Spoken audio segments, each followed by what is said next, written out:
From the So King Newsroom, here's your weekly local news recap. I'm Stephen Vierre. The King County Sheriff's Office is reporting that a 40-year-old man was shot at a 15th Avenue Southwest and Southwest Roxbury bus stop in White Center early in the morning of November 15th. The conscious victim was taken to Harborview Medical Center with non-life-threatening injuries. Police said that just before 2 a.m., responding deputies found a man with a gunshot wound at that location.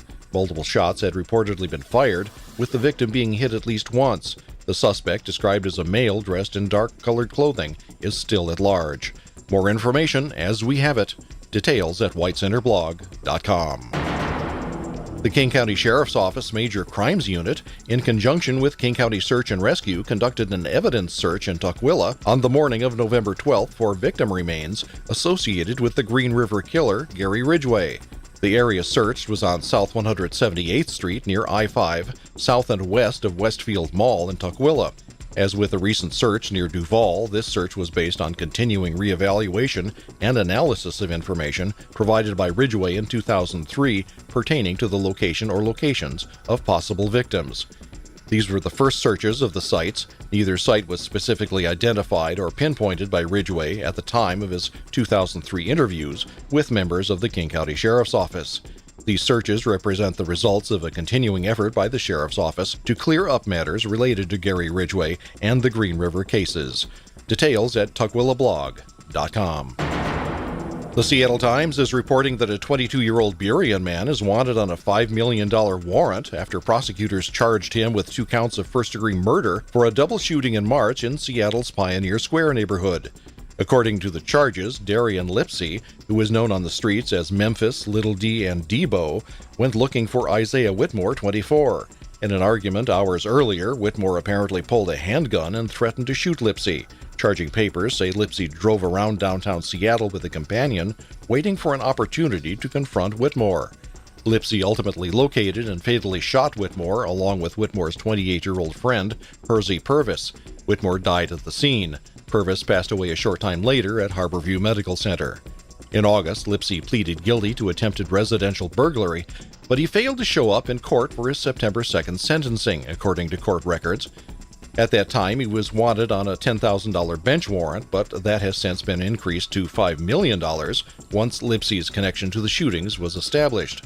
If you have any information on Lipsey's whereabouts, please contact Seattle Police, or you can contact Crime Stoppers anonymously. Details at btownblog.com. On Friday, November 11th, around 10:30 p.m., a woman driving in Burien flagged down a deputy and said that a man had pointed a gun at her.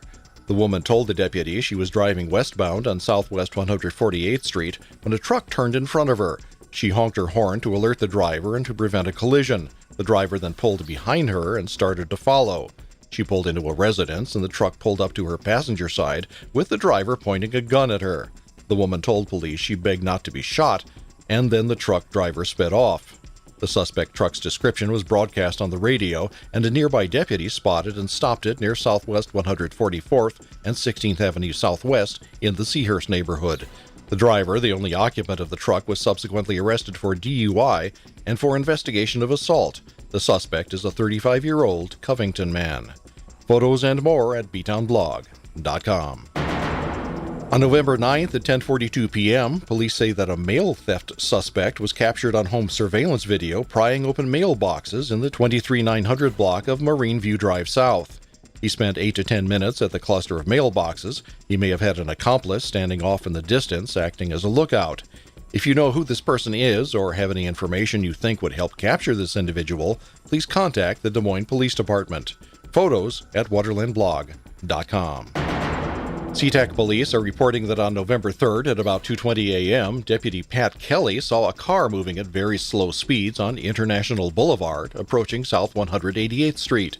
Kelly could see that the driver of the vehicle was asleep or passed out behind the wheel. The car moved slowly through the red light at South 188th Street, jumped the curb at a gas station, and continued to roll toward a fence. Using his siren, Deputy Kelly was able to get the driver to wake up and stop the car before hitting anything. The driver was initially arrested for DUI, but was booked into King County Jail for narcotics violations after Deputy Kelly found heroin, cocaine and crack cocaine, plus oxycodone pills in his pockets.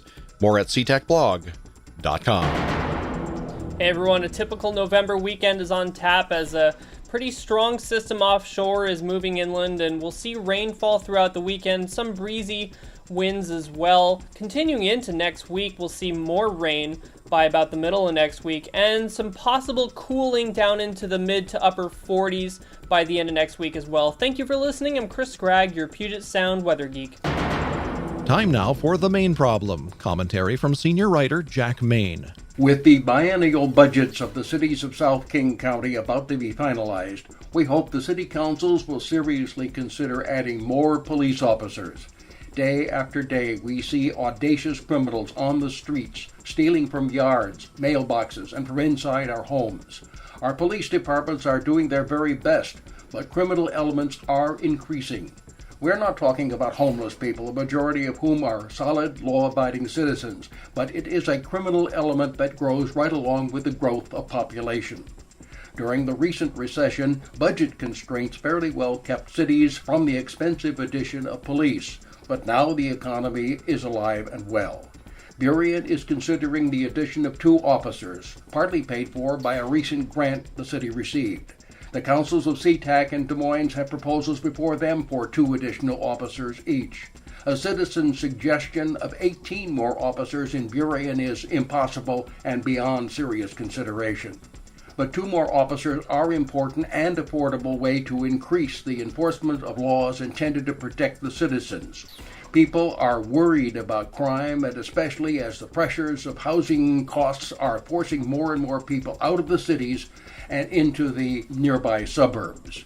We hope councils will do the right and responsible thing and add 2 more police officers in each of our cities. In the final take, we've come across a dear little problem. It seems that a buck deer has been spotted walking the streets of Burien like he owned the place, or at least like his ancestors used to before we humans barged into the neighborhood.